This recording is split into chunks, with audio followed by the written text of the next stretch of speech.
हाय सांग माने जय जगन्नाथ केमती अच्छंदी समस्ते आपण मानक मु आम चैनल ओडिया स्पाइसेस को स्वागत करुच्ची।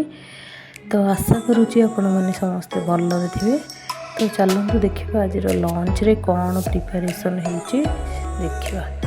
तो ये रहा भात आ सहित पोटल भजा आठी खटा आचार जो कंचा लंका ये डाली भेंडी तरकारी सहित रहा अंडा ग्रेवी।